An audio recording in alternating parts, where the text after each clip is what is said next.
तो आज की इस वीडियो में हम लोग वर्कशीट 2 के क्वेश्चन नंबर 7 से स्टार्ट करने वाले हैं। ठीक है, तो देखिए क्वेश्चन नंबर 7 दिया हुआ है, construct an equilateral triangle ABC, find all it's lines of symmetry. तो हम लोगों को यहाँ पे एक इक्विलेटरल ट्रायंगल को कंस्ट्रक्ट करना है एंड उसकी सभी लाइंस ऑफ सिमेट्री को फाइंड करना है। तो सबसे पहले हम लोग यहाँ पे एक इक्विलेटरल ट्रायंगल बनाने के लिए हम लोग सबसे पहले यहाँ पे लाइन ऑफ सेगमेंट ले लेंगे यहाँ पे। तो मैं यहाँ पे 5 सेंटीमीटर ले रहा हूँ। ठीक है, इस तरह से इसका नाम AB मैं अपने मन से दे दे रहा हूँ। और यहाँ पे 5 सेंटीमीटर है, मैंने 5 सेंटीमीटर लिया था। ठीक है, अब उसके बाद आप लोगों को इक्विलेटरल ट्रायंगल को पूरा कंस्ट्रक्ट करने के लिए अपने कंपास को A पॉइंट पे रख करके B पॉइंट पे पेंसिल को रखना है और मेज़रमेंट उतना ही रखना है आपको। और अपने कंपास के नीडल को A पे रख करके एक आर्क यहाँ ड्रॉ कर देनी है।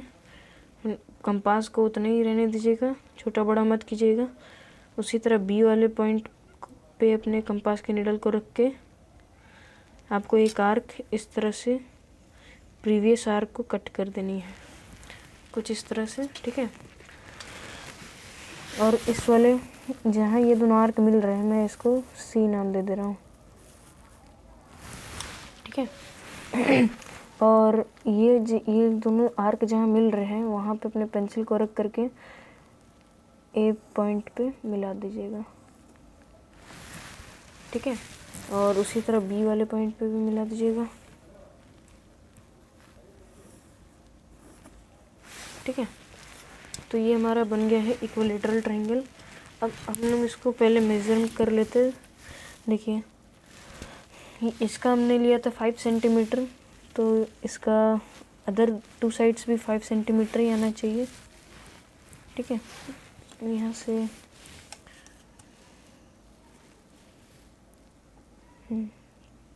तो यहाँ से देखो 5 सेंटीमीटर आ रहा है। ठीक है, और अदर साइड देख लेते हैं।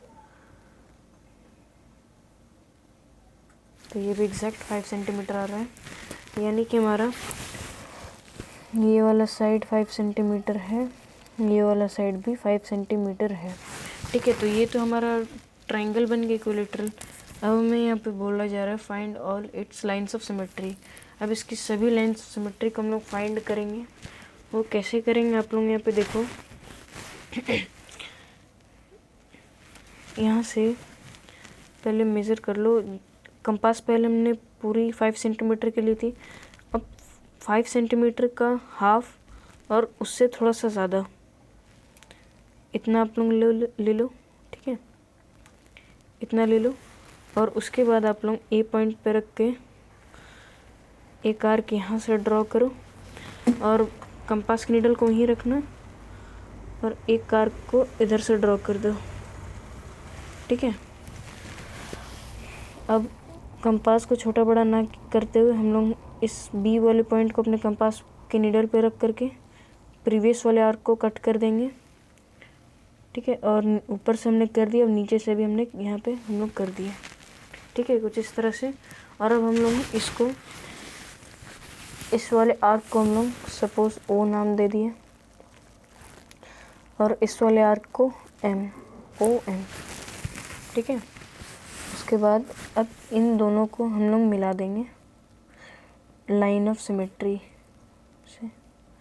अब आप लोग ध्यान देना, यहाँ पे हम लोग की डॉटेड लाइन बनेगी क्योंकि जो भी लाइन ऑफ सिमेट्री रहती है ये वो हमेशा डॉटेड लाइन में रहती है।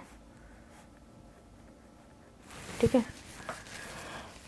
तो ये हमारा पहला वाला लाइन ऑफ सिमेट्री बना। अब हम लोग ये तो AB का बना, अब हम लोग BC का बनाते हैं। ठीक है, तो उसके लिए हम लोग क्या करेंगे, कंपास की नीडल को उतना ही बड़ा रहने देना और उसके बाद हम लोग एक आर्क यहाँ से ड्रॉ करेंगे। ठीक है, देखो यही वाला आर्क को हम लोग ड्रॉ करेंगे और एक आर्क को यहाँ से ड्रॉ करेंगे। ठीक है, ये B वाला मैंने ड्रॉ किया। अब हम लोग C वाले तरफ से अब हम लोग अपने कंपास की नीडल को C वाले पॉइंट पे रख करके इस प्रीवियस वाले आर्क को काट देंगे। ठीक है, कुछ इस तरह से।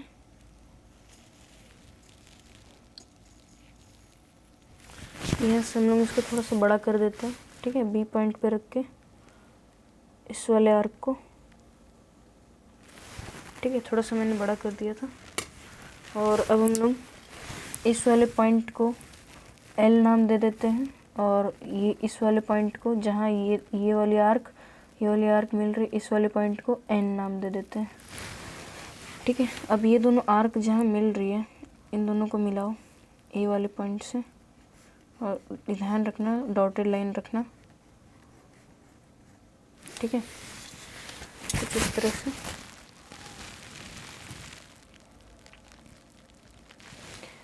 तो ये हमारा बी सी का भी निकल गया, ठीक है। अब हम लोग ए बी का निकल गया, बी सी का निकल गया, हम लोग ए सी का निकालेंगे।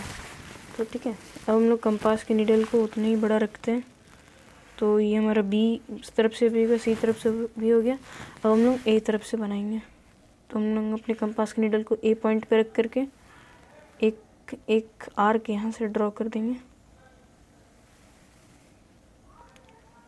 ठीक है। और एक आर्क को हम लोग इसके बाहर वाले से ड्रॉ कर देंगे, और अपने कंपास के नीडल को अब सी पॉइंट पे रख करके प्रीवियस वाले दोनों आर्क को हम लोग को काट देना है। ये वाला मैंने काट दिया है, अब हम लोग ये वाला को काट देंगे,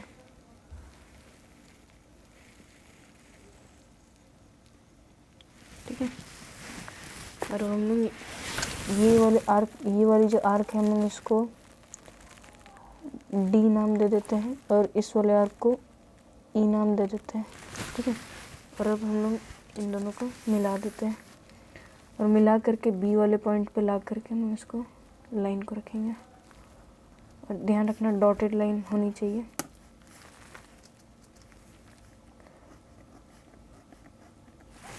ठीक है। तो इस तरह से हमारा ऑल लाइन ऑफ सिमेट्री हमारा हो चुकी है। यहाँ पे हमें 3 लाइन ऑफ सिमेट्री मिली है, 3 लाइन्स ऑफ सिमेट्री।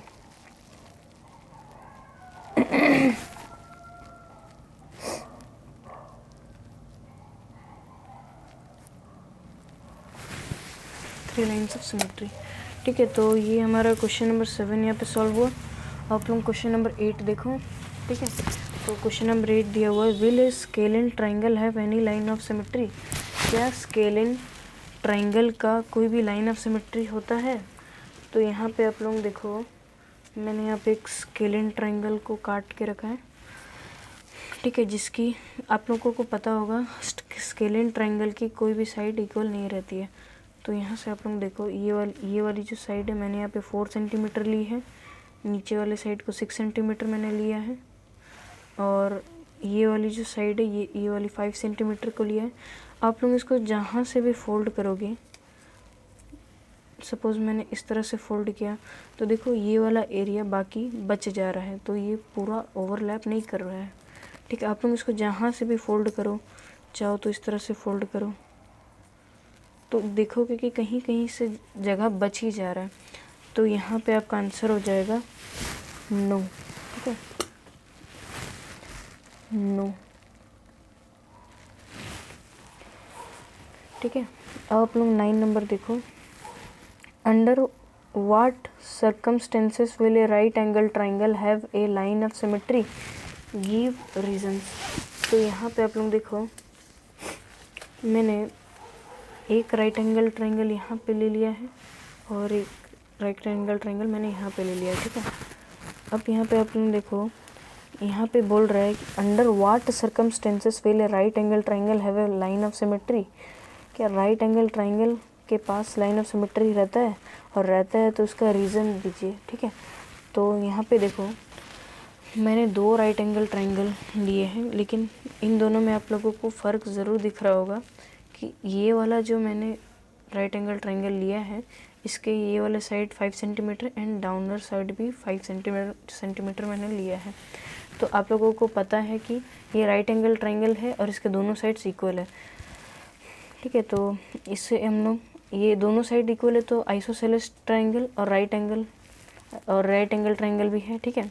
तो अगर हम लोग इसको बीच से अगर इसको फोल्ड कर देते हैं, देखो कुछ इस तरह से, तो आप लोग यहाँ से देखो ये पूरा तरह से ओवरलैप हो चुका है, इसमें कहीं पर भी कोई भी जगह नहीं बची है, ठीक है। ये पूरी तरह से एक दूसरे से ओवरलैप हो गया, यानी कि इसकी जो लाइन ऑफ सिमेट्री है, यहाँ पे देखो ये वाली जो लाइन ऑफ सिमेट्री आ गई ना, ये इसकी लाइन ऑफ सिमेट्री है। बट अगर आप इस वाले ट्रायंगल पे देखोगे, इस वाले राइट एंगल ट्रायंगल पे देखोगे, तो इसकी ये वाली जो साइड है 7 सेंटीमीटर एंड ये वाली साइड 4 सेंटीमीटर है, और ये वाली साइड कुछ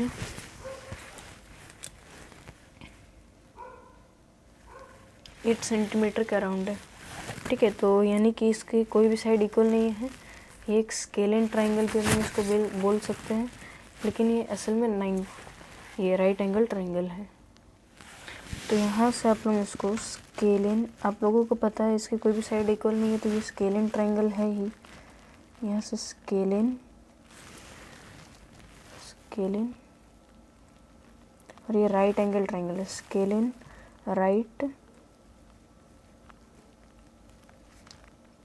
ट्रायंगल, चाहे तो ट्रायंगल भी लिख दो, ठीक है। और उसी तरह से यहाँ पे भी आप लोग, ये एक आइसोसेलेस ट्रायंगल है और राइट एंगल ट्रायंगल भी है, ठीक है। तो यहाँ पर आप लोग पहले तो आइसोसेलेस, यहाँ पे सबसे पहले आप लोग आइसोसेलेस लिख लो, सोसेलेस राइट ट्रायंगल, ठीक है। तो ये वाला जो आइसोसेलेस ट्रायंगल है, इसकी एक लाइन ऑफ सिमेट्री में मिल गई है, और दोबारा चाहो तो इससे फोल्ड करके देखो तो एक ये वाला मिला, और दोबारा अगर आप चाहोगे तो फिर आप इसे ऐसे करके फोल्ड करोगे तो इस तरह से तो ये नहीं होगी, तो इसकी एक ही लाइन ऑफ सिमेट्री हमें मिलेगी, ठीक है। लेकिन इसकी लाइन ऑफ सिमेट्री आप लोग चाहो तो इसे देखो इस तरह से फोल्ड करके, तो यहाँ मतलब स्पेस है। उसके बाद आप लोग चाहो तो इस तरह से भी, कुछ इस तरह से भी आप लोग देख सकते हो, तो यहाँ भी स्पेस बच जा रहा है, ठीक है। तो इसका कोई भी लाइन ऑफ सिमेट्री नहीं मिलेगा, ठीक है। तो आप लोग अपनी कॉपी में इसका आंसर रीज़न लिख लो।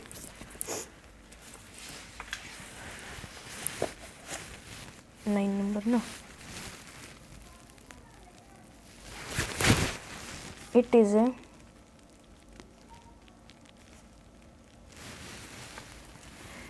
is a right angle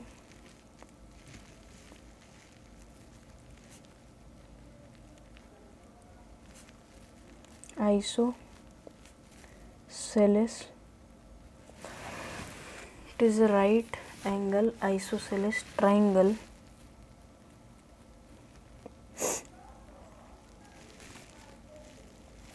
because, आप लोग यहाँ देखो, because every isosceles triangle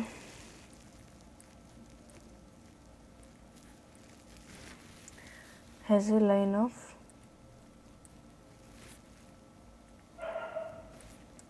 symmetry,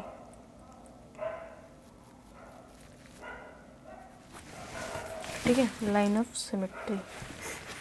और क्योंकि यहाँ पे आप लोग देखो ये वाला जो स्केलेन ट्रायंगल था, इसकी एक भी लाइन ऑफ सिमेट्री नहीं थी, और ये वाली जो आइसोसेलेस ट्रायंगल थी इसकी लाइन ऑफ सिमेट्री है। तो हम लोग इसी का आइसोसेलेस ट्रायंगल का रीज़न यहाँ पे लिखे, क्योंकि आइसोसेलेस ट्रायंगल किस लिए है तो उसका रीज़न यहाँ पे मैंने लिख दिया है। Because every isosceles triangle has a line of symmetry, जिसके भी दो साइड इक्वल रहेंगे वो आपस में ज़रूर ओवरलैप होता ही है, ठीक है। तो इस तरह से हमारा क्वेश्चन नंबर 9, उम्मीद है आप लोगों को समझ में आ गया होगा। अब क्वेश्चन नंबर 10 आप लोग देखो, can a right angled triangle have more then one line of symmetry under any circumstances. यहाँ से मैं एक बार क्वेश्चन नंबर 10 को दोबारा रीड कर दे रहा हूँ। Can a right angled triangle have more then one line of symmetry under any circumstances. तो आप लोग यहाँ से देखो, मैंने यहाँ पे एक स्केलेन ट्रायंगल लिया था, स्केलेन राइट ट्रायंगल लिया था मैंने। इसकी यहाँ पे कुछ 7 सेंटीमीटर थी, 4 सेंटीमीटर थी, यहाँ समथिंग 8 सेंटीमीटर थी, ठीक है। तो इसे मैंने कहीं से भी फोल्ड करके देखा तो फिर ये इसकी लाइन ऑफ सिमेट्री कहीं से भी नहीं मिलती है। लेकिन अगर आप आइसोसेलेस ट्रायंगल को देखोगे, आइसोसेलेस राइट ट्रायंगल को आप लोग देखोगे तो ये ओवरलैप यहाँ से करती है, ठीक है। और इसकी सिर्फ एक ही लाइन ऑफ सिमेट्री हमें मिलती है, ठीक है। अगर आप लोग चाहोगे तो फिर अगर आप लोग देखोगे कि यहाँ से आप लोग इसको कुछ इस तरह से फोल्ड करोगे तो ऐसा नहीं हो सकता है।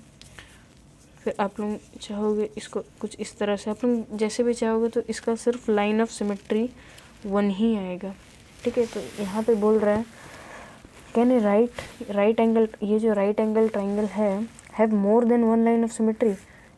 इसकी one line of symmetry under any circumstances, तो यहाँ पे नो हो जाएगा, ठीक है। इसकी सिर्फ वो एक ही लाइन ऑफ सिमेट्री हमें यहाँ मिली है, जो कि उनको मैं यहाँ पे ड्रॉ भी कर दे रहा हूँ, देखो।